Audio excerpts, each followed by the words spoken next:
En Jésus ressuscité, la mort est donc changée. Je vous ai dit, la résurrection du Christ n'opère pas simplement un badigeonnage. Elle change tout de l'intérieur. La mort, nous l'avons dit, telle que nous la vivons dans ce monde cassé par le péché originel, ne correspond donc pas à celle que nous aurions dû vivre conformément à la volonté première de Jésus, de Dieu, de l'Esprit Saint. Elle aurait dû se vivre, comme dit Monseigneur Léonard, comme le simple passage du paradis terrestre au paradis céleste, de l'harmonie de la foi à l'harmonie de la vision. Mais à cause de ce péché, ce transfert qu'on pourrait dire en douceur est devenu une déchirure dans les douleurs, un enfantement dans les douleurs. En Jésus-Christ, mort et ressuscité, la mort, signe de perdition, est devenue signe de salut. Alors essayons de reprendre des choses. Une première note de ce point. En Jésus ressuscité, la mort impasse devient mort passage. Je vous avais annoncé ça dans le titre principal, je crois. Il y a une difficulté pour nous, pour les incroyants comme pour les croyants, c'est que la mort demeure en apparence la même avant le passage du Sauveur sur la terre comme après, en apparence. Et nous serions tentés de conclure que ça n'a pas trop marché ton affaire, Jésus. Ça n'a pas changé grand-chose. La mort reste la mort et conduit au néant. Seul un regard de foi et l'écoute obéissante du Fils de Dieu permettent d'entrevoir la réalité nouvelle qui se cache derrière les apparences. On comprend pourquoi saint Paul, qui en plus a vu le ressuscité, s'écrie, et ce devrait être le cri du chrétien, « La mort a été engloutie par la victoire, où est-elle, ô mort, ta victoire ?» Et quand on dit cela, cela ne relève pas de la méthode Coué. C'est le bazar, mais tout va bien. C'est la mort, mais c'est que de la vie. Non, c'est pas de la méthode Coué. L'Église ne crée pas l'illusion en jouant sur les mots. C'est pas seulement le nom de la mort qui est changé, c'est sa nature même. Elle est transfigurée. On est passé d'une mort impasse avant Jésus à une mort passage dans la mort et la résurrection du Seigneur Jésus. Une autre note, la deuxième. Ceci est important parce que souvent on entend dire, je vous l'ai dit à un autre moment des conférences, de toute façon, personne n'en est revenu. Ben si, le Seigneur Jésus. Et ce qui fait que le Seigneur Jésus est cause et modèle de notre propre résurrection. Du fait qu'il est cause, il est modèle.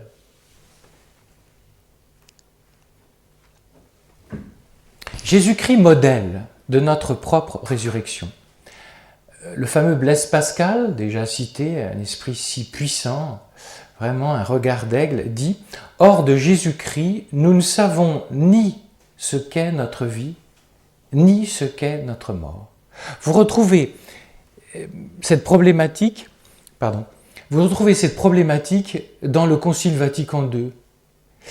Hors du Christ, c'est très difficile de déchiffrer l'énigme de la mort et de la souffrance. Mais dans le Christ, tout est possible. Et donc, vous comprenez que dire on ne peut absolument rien dire sur le monde de la résurrection. Mais si, on peut dire quelque chose. Parce qu'il y en a un qui est revenu. Il y en a un qui n'est même pas revenu, il est venu. C'est le Christ. Il n'est pas simplement venu nous indiquer « Bon, là-haut, ça se passe vaguement comme ça. » Non, dans sa chair, il nous est dit quelque chose de ce que nous serons. Il est vraiment le modèle. Il est la diapositive de ce que nous serons plus tard. Jésus-Christ modèle, Jésus cause de notre propre résurrection. J'ai trouvé cette formule ramassée un jour dans un livre, qui n'est pas que ramassée, elle est vraie. L'histoire de la révélation est la révélation de notre histoire. Appliquez cela à la Pâque de Jésus. La Pâque de Jésus est désormais la nôtre. La résurrection de Jésus n'est pas simplement pour nous un modèle que nous aurions à copier de l'extérieur. Non, non, non, non. Il est la cause de notre propre résurrection. Chers amis, la prochaine fois que vous allez assister à un baptême, vous y penserez fort. Voyez, regardez les anciennes générations. Et je n'oppose pas. Je montre que l'histoire est toujours un balancier. Avant, je le disais hier soir, la vie du curé d'Ars. Je crois que c'est même pas maman qui a été le faire baptiser, ça doit être sa nourrice ou ça, je sais pas. On baptisait le jour. Vous allez me dire, ils étaient obsédés parce qu'ils croyaient qu'ils allaient à l'enfer. Mais c'est qu'ils s'étaient obsédés de quoi?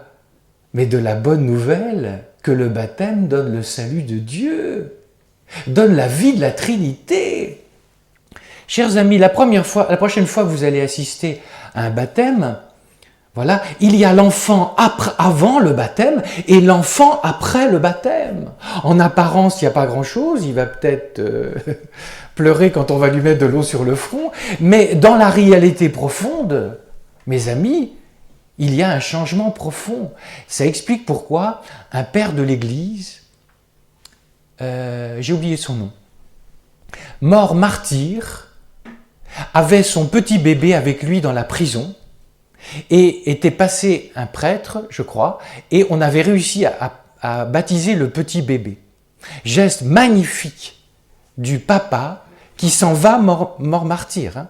Des choses qui nous paraissent complètement fous. Il va peut-être falloir qu'on s'y réhabitue un peu. Hein. Enfin, bon, ça commence. Hein. En tout cas, dans la prison, il déchire la petite tunique de son tout petit bébé qui vient d'être baptisé et il l'embrasse sur la poitrine. Il dit « Je peux le faire car désormais tu es temple du Père, du Fils et du Saint-Esprit. » Je vous dis ça parce que quand on est prêtre, on est un petit peu étonné, et les gens parmi vous qui éventuellement sont en paroisse et qui font de la préparation au baptême, vous demandez aux gens ça fait quoi le baptême? Il est accueilli. Mais ontologiquement, je veux dire au niveau de l'être, êtes-vous persuadé que votre enfant, avant, il est aimé de Dieu, il n'est surtout pas délaissé de Dieu, mais qu'il y a une nouveauté dans le baptême? Il est habité, voilà, du jour au lendemain, Père, Fils et Saint-Esprit. C'est la même problématique, je vous signale, que pour la messe que nous venons de célébrer. Tout à l'heure, Père Franck Marie a célébré la messe. Soyez attentifs à cela demain. Hein. Voilà. Les prêtres imposent les mains. Avant, ce n'est que du pain. Il y a une consécration. Après, c'est le corps de notre Seigneur Jésus-Christ. Et vous comprenez que, puisque le baptême est la réalisation, la plongée dans la mort et de la résurrection, ça fait quelque chose. Ça fait réellement quelque chose. Blaise Pascal, toujours lui. C'est un des grands principes du christianisme que tout ce qui est arrivé à Jésus-Christ doit se passer et dans l'âme et dans le corps de chaque chrétien. Que comme Jésus-Christ a souffert durant sa vie mortelle, est mort à cette vie mortelle, est ressuscité d'une nouvelle vie, ainsi le corps et l'âme de chaque chrétien devra souffrir, mourir et ressusciter. Cela se fait symboliquement.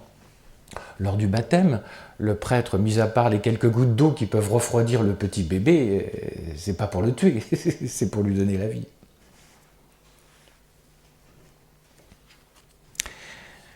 Essayons de ressaisir les choses pour terminer dans un troisième petit point. Jésus ressuscité a fait tomber 3 murs qui nous séparaient de la Trinité Sainte. Le mur de la nature, le mur du péché et le mur de la mort. Le mur de la nature. Dès que le Christ s'est fait tout petit bébé dans la crèche de Bethléem, tout homme est contaminé. je veux dire d'une heureuse contamination, il est atteint par la divinité qui vient habiter dans l'humanité. Le Concile Vatican II est très net sur ce point, et une belle formule. Par son incarnation, le Fils de Dieu s'est en quelque sorte uni à tout homme. À Bethléem, c'est une sorte de bombe A, mais qui n'irradie pas au sens de faire du mal, mais qui irradie de la vie de Dieu sur le monde. Invisiblement, ça s'est passé dans un endroit précis à Bethléem, mais ça a rejailli jusqu'en Chine, voilà. Tout homme, pourquoi c'est possible ça? Parce que celui qui s'est incarné n'est pas qu'un petit homme.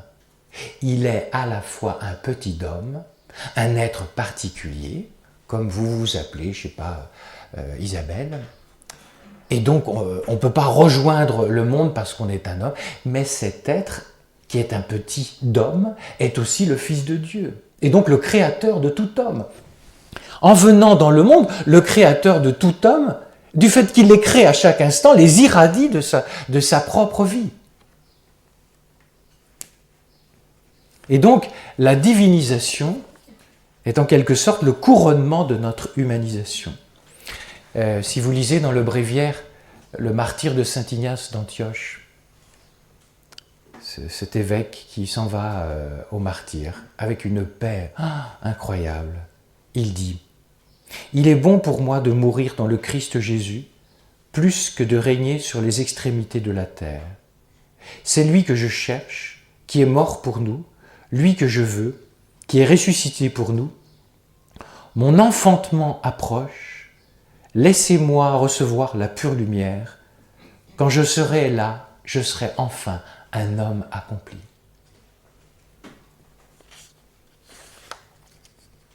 Le mur du péché. La mort et la résurrection du Seigneur Jésus sont venus briser le mur du péché. La mort est la conséquence directe du péché. Vous trouverez ça chez saint Paul. La mort synthétise en quelque sorte la révolte et la séparation d'avec Dieu. Jésus, habitant cette mort humaine, qui a été vécue par tous les hommes avant lui, comme un lieu de séparation d'avec Dieu, étant donné que lui la vit dans un amour qui est forcément communion, car l'amour est union, l'amour est commune union, de ce fait, la mort est complètement changée depuis la mort et la résurrection. Il n'y a aucune mort, attention, ne pensez pas, ah oui, pour les cathos, non, il n'y a aucune mort qu'un homme vit qui ne soit pas habité par la mort et la résurrection de Jésus. Après, l'homme peut accueillir cette vie, en vivre ou l'ignorer, la mépriser, la piétiner. Mais elle lui est offerte dans toute mort, en quelque sorte, c'est le Christ qui meurt. Dans toute mort, c'est le Christ qui ressuscite. Quand Jésus dit sur la croix, Luc 23, 45, « Père, en tes mains je remets mon esprit », il est le modèle et la cause de l'abandon confiant qu'est invité à vivre chaque personne en ce monde. Mais nous le savons, tout le monde ne le vit pas. La mort et la résurrection de Jésus est venue aussi briser le mur de la mort.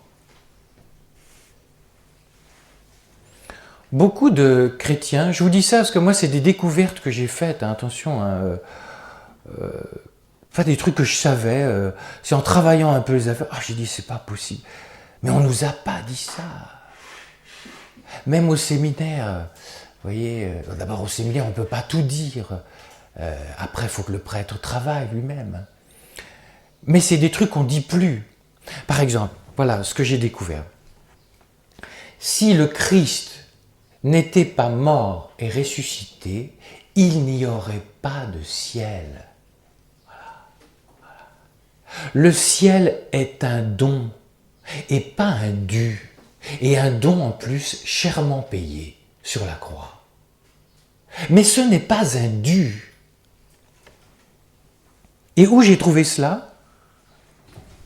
Eh bien, dans le catéchisme de l'Église catholique, par exemple au numéro 633, il est dit « Le séjour des morts », ce qu'on appelle, vous devez peut-être connaître ça, vous avez entendu parler de ça, le shéol, hein, on appelle cela les enfers, à ne pas confondre avec l'enfer, hein, attention. Hein. Eh bien, le séjour des morts où le Christ mort est descendu, vous en avez cet élément-là dans le credo. C'est pour ça que vous voyez, c'est très intéressant. On revisite tout quand on visite ça. Il est descendu aux enfers, vous vous rappelez? Ben, c'est ça qui est derrière. C'est la descente dans le Sheol. Mais attention, pas la descente dans l'enfer. Et c'est là que les thèses d'un théologien très connu, Urzon Balthasar, sont difficiles à partager. Hein, j'y reviendrai peut-être. Mais je n'ai pas trop le temps de développer. Je vous donnerai un livre qui a été pour moi une nourriture formidable de Monseigneur Cruel, que j'ai eu la grâce de rencontrer, qui a reçu un prix de Lubac à Rome, un livre bon, ben, assez roboratif, ça fait 800 pages, mais d'une nourriture, là c'est pareil, quelles idées sont tombées dans ma tête qu'on nous avait plus ou moins enseignées, quoi. Je poursuis, 633. Le séjour des morts où le Christ mort est descendu, l'Écriture l'appelle les enfers, le Sheol dans la langue sémitique, et l'Hadès dans la langue grecque. Tel est en effet, en attendant le Rédempteur, le cas de tous les morts méchants ou justes. Ça veut dire que nous aurions été, si le Christ n'est pas mort, dit cet article du catéchisme, nous aurions été privés de la vision de Dieu. Alors il y a quelque chose d'assez bouleversant, je ne sais pas si vous l'avez remarqué dans l'Évangile. Voilà, au moment où le Christ mort, il n'y a pas de ciel. Le ciel va naître parce que dans les 3 jours, il va descendre en enfer et vous avez les fameuses icônes, vous savez, où il tire les enfants qui sont morts, qui sont en attente.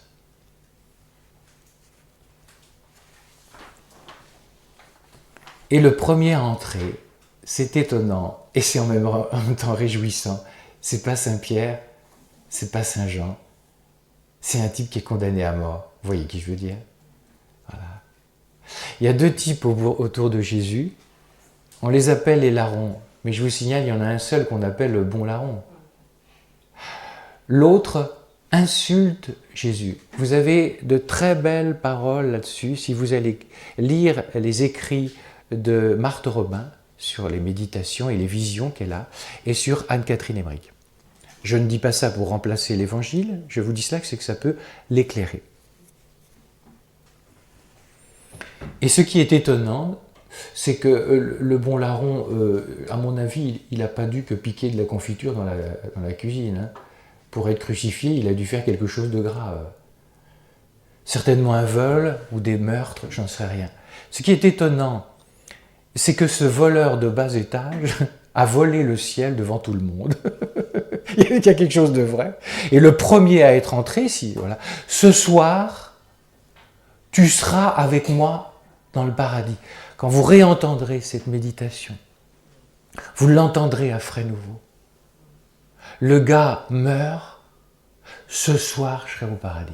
Ça vous rappelle pas Jacques Fesch? Ce type qui a tué un policier, un des derniers, je crois, qui est passé à la guillotine. Corrigez-moi si toutefois c'est pas. Donc ça a l'air d'être ça. Donc vous devinez, c'est un minable. Hein. Et c'est extraordinaire, il lui faut la prison pour découvrir Dieu. Et moi, à chaque fois, ça me fait un peu beaucoup d'émotion quand je lis cette lettre qu'il écrit à sa fille. Voilà, il va être guillotiné. Et il dit, dans 5 heures, ma fille, je vais voir Jésus. Ça vous fait rien, ça?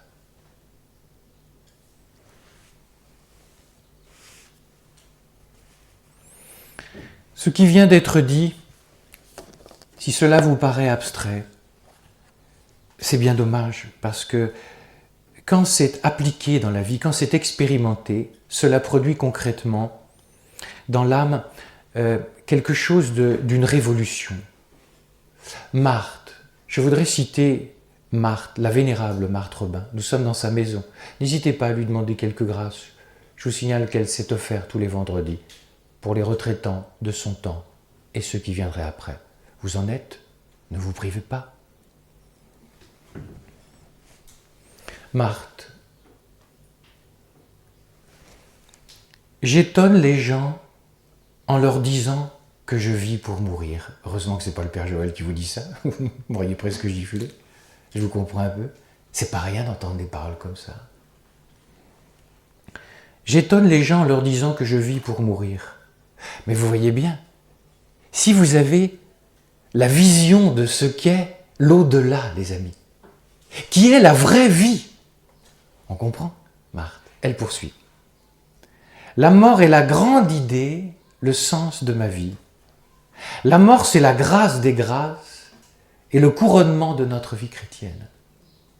Elle n'est pas une fin, la mort, comme hélas trop le pensent, mais le commencement d'une belle naissance. À tel point, c'est qu'il y a certains prêtres qui, quand ils évoquent la mort maintenant, parlent de l'anciellement. Mais le commencement d'une belle naissance, elle ne marque pas l'heure de la dissolution d'une créature, mais son véritable développement, son plein épanouissement dans l'amour. Elle complète notre possession de la vie divine en supprimant les obstacles qui, ici-bas, nous empêchent d'en jouir à notre aise. Elle nous permet de vaquer librement à l'éternel amour, d'avoir conscience qu'il se donne à nous et de demeurer à jamais en lui. Quand je pense à ma mort prochaine, dit Marthe, je me dis tant mieux. Bientôt, j'irai voir le bon Dieu. Voilà. Vous savez ce que je réalise en donnant cette retraite? Depuis hier, je n'avais pas ressenti ça les autres fois. Ça ne vient pas de vous. Ça vient du temps, comment dire. Ce que je ressens, c'est que c'est tellement devenu tabou de parler de toutes ces choses-là qu'on a presque de la peine à en entendre parler. Et je vais vous dire, le premier gêné, c'est moi. Parce que je sens certaines de vos gènes. Pas à certaines personnes en particulier. Vous voyez, quand on prêche, c'est comme un boomerang. Et ça vous revient après. On sent les choses. Pas parce qu'on est fut-fut. C'est Dieu qui fait ça. Jésus le dit aux Juifs. Ma parole ne pénètre pas en vous. Et le prédicateur, s'il vit un peu dans le bon Dieu, il sentira ces choses. Et si vous êtes catéchiste, vous êtes religieuse, je ne sais, vous êtes maman, vous essayez d'éduquer, il n'est pas possible que si vous vous rendez vulnérable à Dieu, vous ne sentiez pas ces choses. Ça ne vient pas de vous, les amis. Ce n'est pas vous les responsables. Mais j'ai jamais tant mesuré, c'est ce que je vous disais, à force de ne plus dire ces choses du ciel et de l'au-delà, les non-dits deviennent un dit, lequel, ça n'existe plus puisque les curés n'en parlent plus, pour parler très crûment. Voilà. Et quand un pauvre gars essaye d'en reparler, tu pourrais éviter de parler javanais, on ne comprend pas trop, tellement on n'est plus habitué à cette langue du ciel. Ne sentez-vous pas cela? Heureusement qu'il y a des Marthes pour nous aider, pour réveiller. Pourquoi c'est paisible avec eux? Parce que ils vivent de plein pied avec le ciel. Ce qui pour nous est une agression est pour eux naturel. Le surnaturel est naturel pour eux. Et c'est eux qui voient clair. Voulez-vous qu'on avance? Je vous propose une 4e partie. Et puis, finalement, demain, nous ferons la dernière partie sur la mort. Et demain après-midi, nous ferons une partie sur le jugement particulier. On avancera. On va avancer à petits pas. Ce qui s'est fait rapidement pour le bon larron, nous allons le décomposer en plusieurs étapes. Les bienfaits de méditer la mort.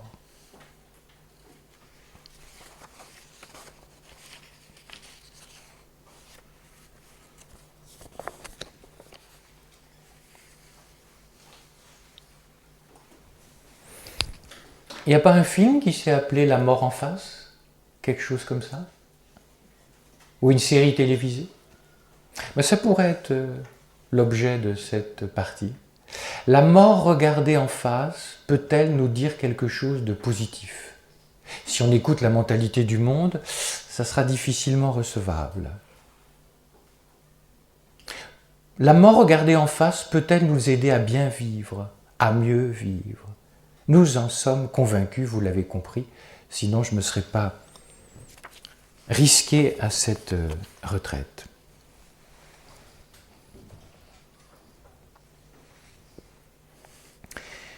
La mort chrétienne, la mort vue dans la mort et la résurrection du Christ, la mort vécue dans la mort et la résurrection du Christ, offre de nombreux bienfaits. Premièrement, la mort ramène à l'essentiel.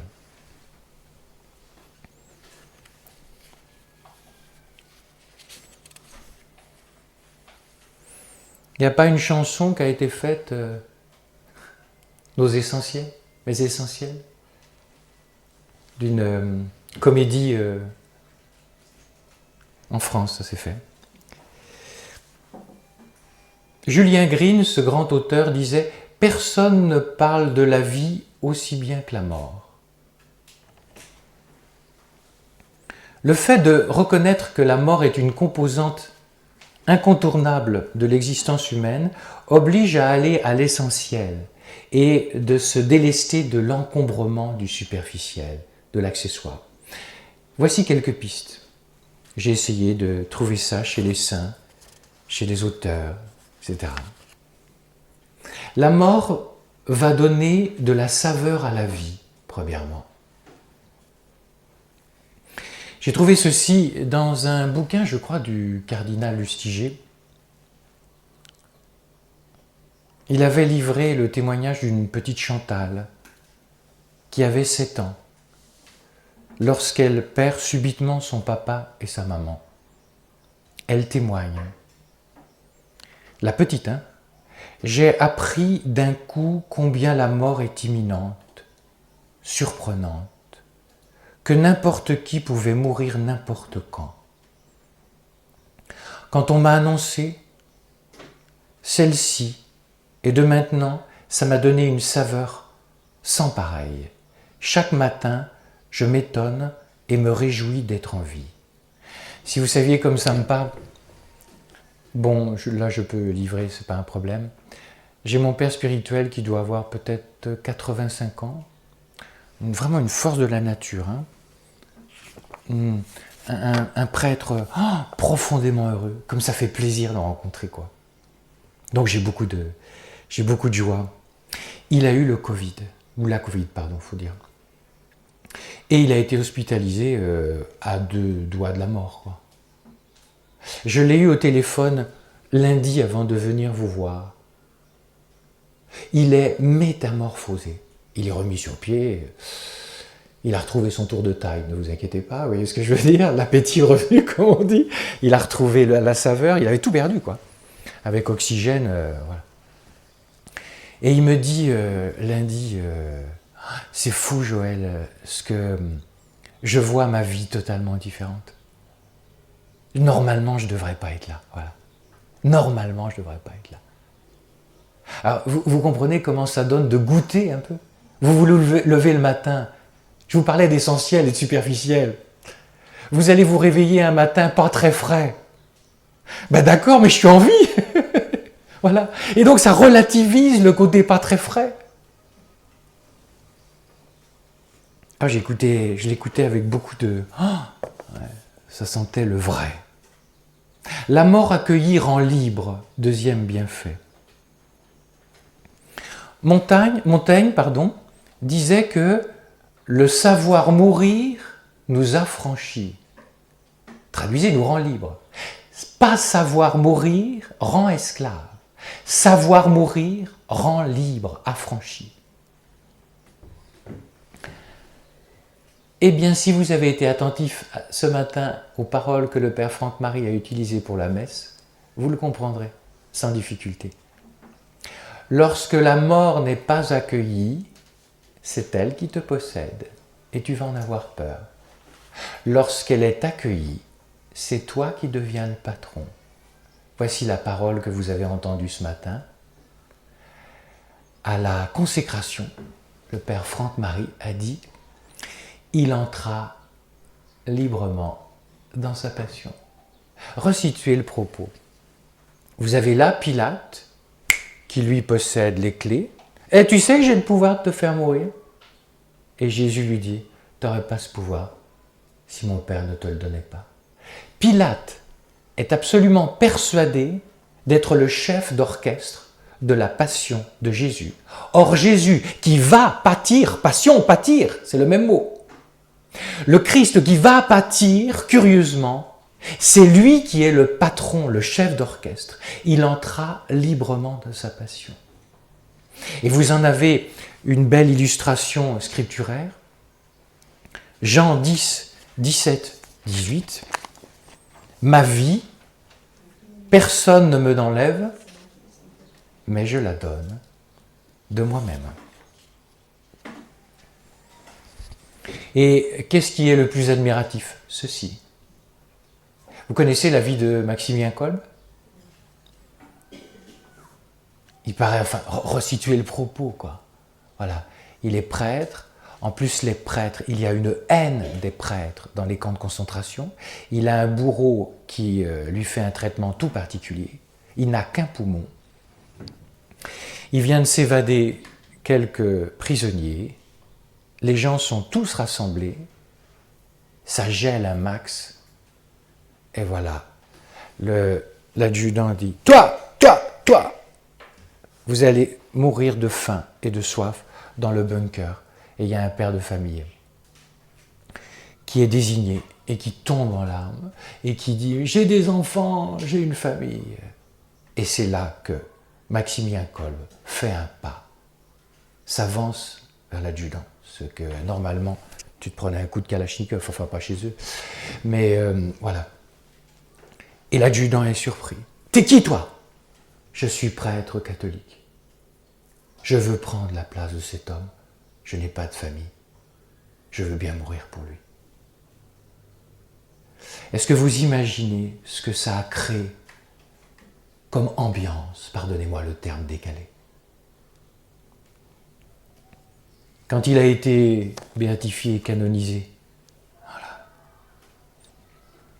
il y avait l'homme sauvé, le papa sauvé, qui était à la canonisation de celui qui avait donné sa vie pour lui.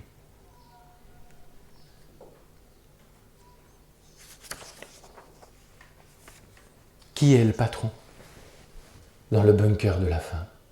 Maximilien Kolbe. À tel point, c'est qu'ils sont là, ravagés, parce qu'il paraît que la terrible, c'est pas la mort par faim, c'est la mort par soif. Il est tellement dans une emprise de l'esprit qu'il fait chanter, voilà, tout le monde, il chante des chants chrétiens. Quand tout le monde est mort, le gars qui vient faire la piqûre, voilà, un seul reste vivant, Maximilien Kolbe. Et il le regarde, vous comprenez, il va vivre que quelques instants, il est dans l'Immaculée Conception, il est dans la Vierge. Et donc il est irradié d'amour. Et le bourreau qui vient lui faire la piqûre létale lui dit « Ne me regarde pas !» Il ne peut pas supporter le regard de l'amour don de Maximilien Kolbe. Non, c'est vraiment bouleversant. Ça retourne un monde, une population, qu'un homme qui donne sa vie librement. Non, non, ce n'est pas rien. La mort conduit aussi, autre bénéfice, à délaisser l'insignifiance au profit de l'essentiel. Avez-vous remarqué comment nos sociétés se laisse de plus en plus happer par le superficiel.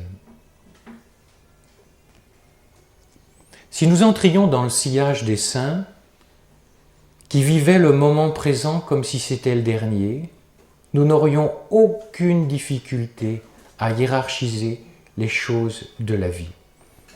Des amis, vous avez des difficultés, chacun en a parmi vous. Et cette semaine, vous les trimballez un peu dans vos valises, c'est normal. Combien d'événements érigés en absolu nous apparaîtraient pour ce qu'ils sont réellement, des non-événements? Combien de faits du quotidien nous troublent, voire même nous démontent, alors qu'ils ne sont que des petits accidents. Vous avez entendu l'homélie du Père Franck-Marie, c'était ça. Reblacés dans l'orbite de la fin ultime, ils se dégonfleraient comme un ballon de baudruche.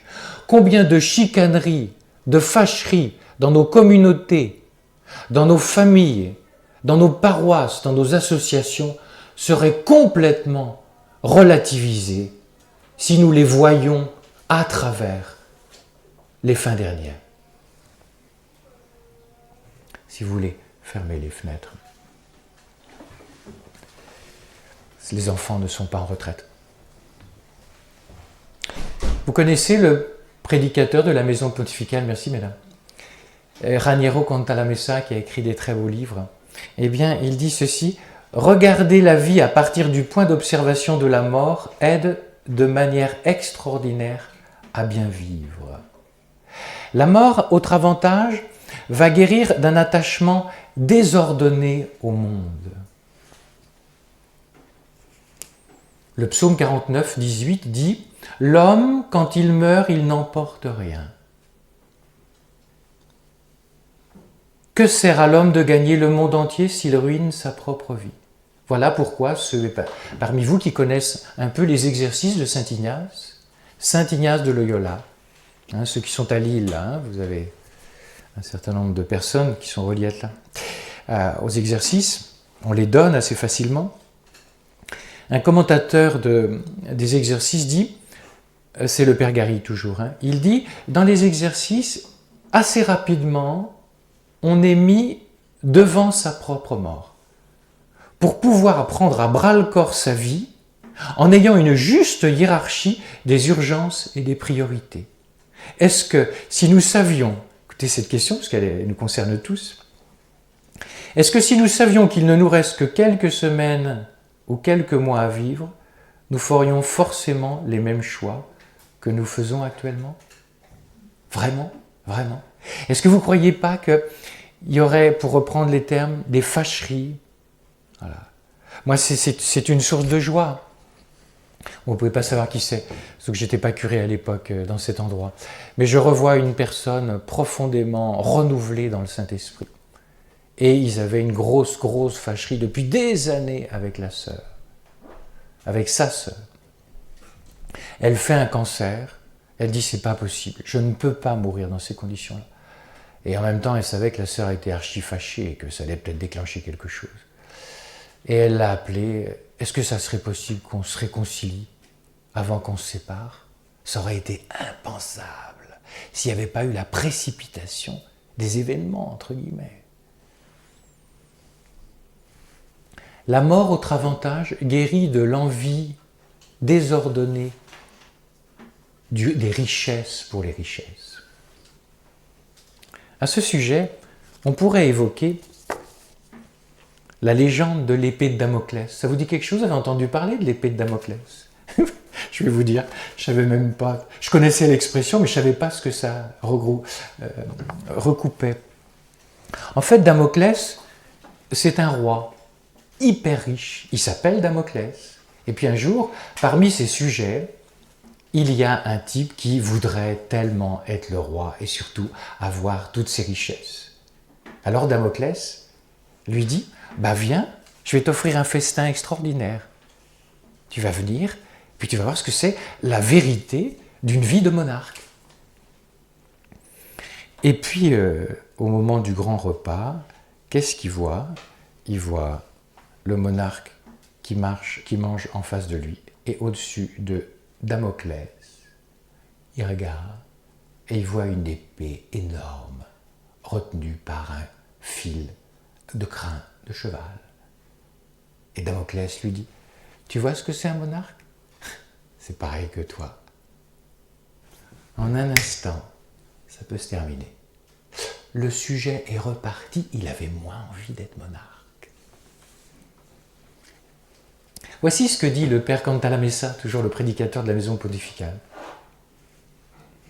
Il rebondit sur cette histoire d'épée de Damoclès.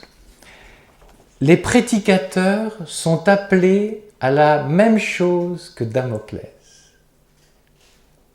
Si ingrate que soit, et c'est ce que je fais cette semaine, je fais une mission ingrate, pour laquelle j'ai beaucoup de gratitude, faire en sorte que les gens lèvent les yeux, spécialement ceux qui ne pensent qu'à s'étourdir de pornographie, de drogue, de boissons, de bruit, d'argent, d'addiction de téléphone, afin qu'ils voient eux aussi cette épée de Damoclès qui pend au-dessus de leur tête. La mort, autre bénéfice, convertit.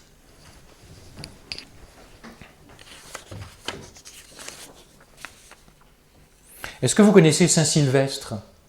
Hein? Vous n'êtes pas trop frais généralement ce jour-là? Tout le monde?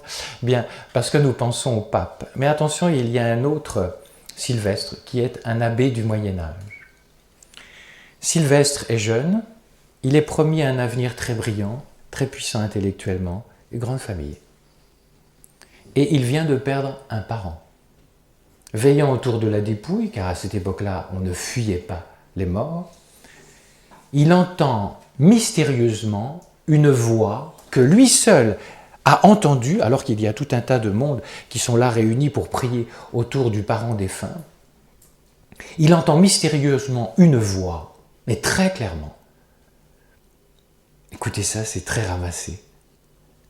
Le mort lui dit en quelque sorte, « Ce que tu es, je l'étais. Ce que je suis, tu le seras. » Retournement complet. Donc la vie, c'est du sérieux? Et la vie sur Terre, c'est qu'un petit segment par rapport à la vie éternelle? Le gars, pas par peur, je sais pas quoi, du châtiment. Non, par découverte de l'amour. Qu'est-ce qu'il a voulu? Il a voulu vivre une vie à hauteur du ciel. Et il est devenu abbé de monastère. Et un saint abbé de monastère.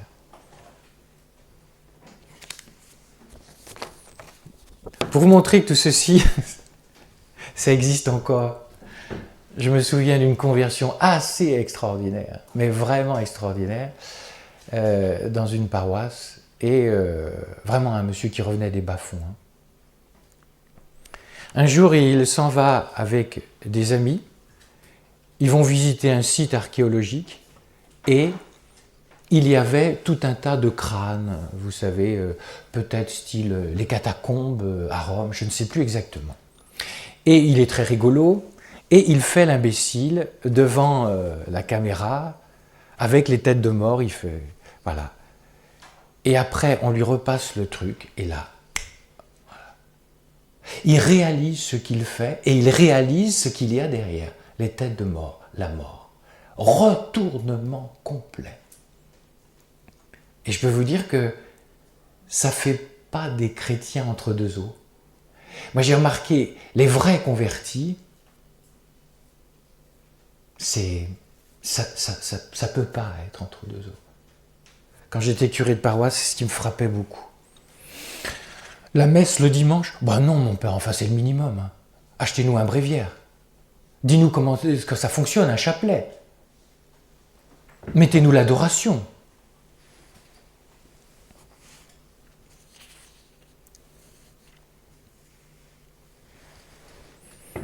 Avançons. Un deuxième grand point. Donc nous sommes dans les bienfaits de méditer la mort. La mort ramène à l'essentiel. Et de deuxième point, si c'est vrai, la résurrection du Christ, quelle espérance et quelle joie. On est dans une dimension plus chrétienne.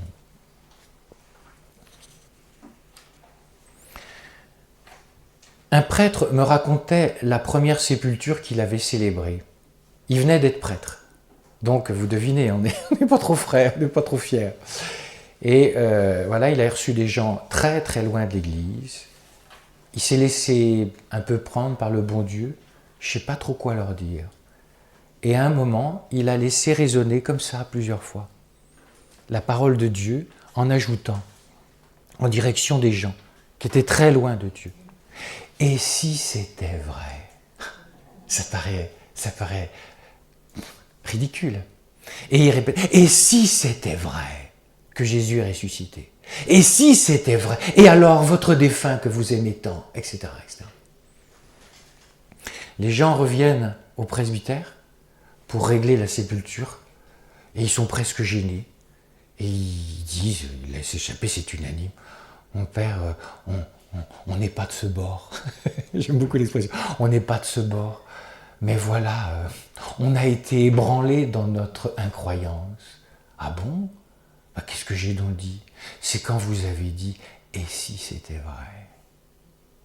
Et donc ils se sont dit, et si c'était vrai?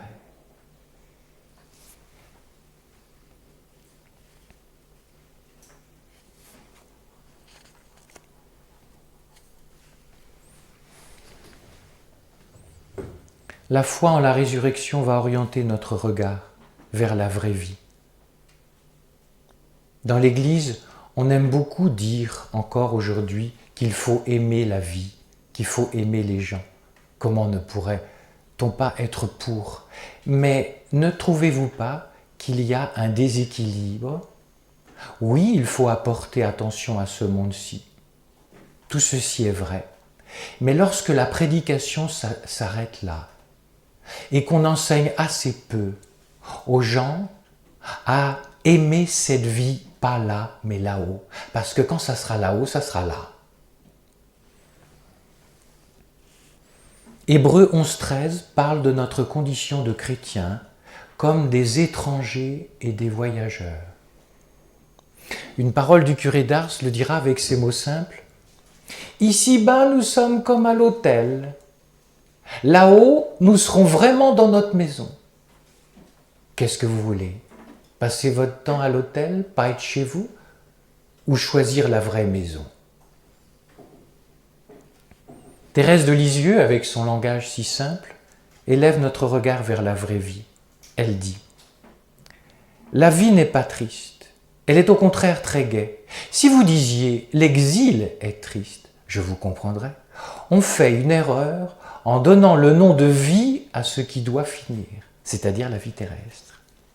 Ce n'est qu'aux choses du ciel, à ce qui ne doit jamais mourir, qu'on doit donner ce vrai nom de vie. Et à ce titre, la vie, au sens de la vie éternelle, n'est pas triste, mais elle est gaie, très gaie.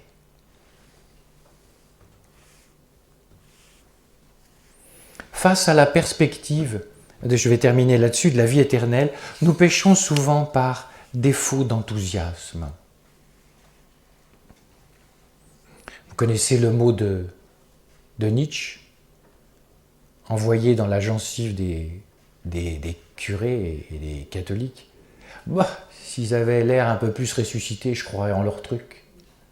Vous l'avez peut-être vu en photo. Je lui répondrais bien si je le trouvais vivant. Je voudrais bien vous voir sourire, vous, à votre tour. Le père Cantalamessa rapporte cette parole percutante d'un homme qui se déclarait non croyant et qui est allé régulièrement à des sépultures chrétiennes. Il faut, même si on a le droit de taquiner M. Nietzsche, il faut entendre son argument.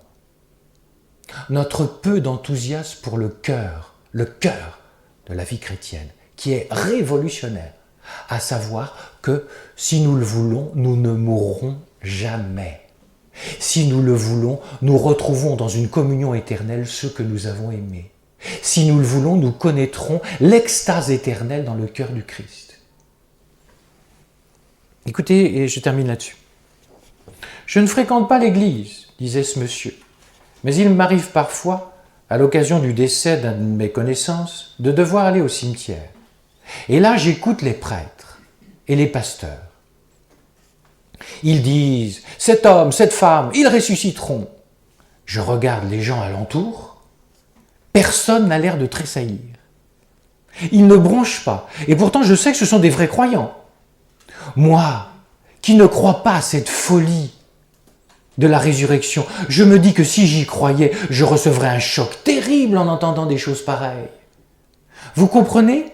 Il y aurait de quoi se mettre à crier, à sauter, à rompre avec tout ce qu'on faisait auparavant. Si j'y croyais, je pousserais un hurrah, un bravo, qui se répercuterait jusqu'aux confins de la terre. Mais eux, ça semble pas être le cas. Tout cela ne leur dit rien, et chacun reste à sa place, impassible. Ne cultivons pas une joie, de commercial, qui ne serait que de façade. Nous ne sommes pas là pour vendre un produit. Mais si la résurrection est vraiment une bonne nouvelle, elle nous changera et ça irradiera. Je vous signale qu'Edith Stein, qui était juive, très grande intellectuelle, a basculé dans la foi chrétienne par un couple ami et notamment sa femme veuve qu'elle a vu dans une sérénité, un rayonnement extraordinaire. Et elle a dit, c'est pas possible qu'il n'existe pas Dieu quand je vois cette veuve transfigurée par sa foi en la résurrection. Je mets un bémol, s'il y a des personnes veufs ou veuves, attention. Le veuvage, c'est pas comme une grossesse, même si on dit femme en travail et on dit travail de deuil. Je découvre que le veuvage, chacun a son temps. Pour un enfantement, c'est 9 mois. Pour un veuvage, ça peut être 3 jours, ça peut être 3 mois, ça peut être 30 ans. Mais ceci dit, la foi et la vie dans la résurrection du Christ ne peut que changer notre tristesse de la séparation.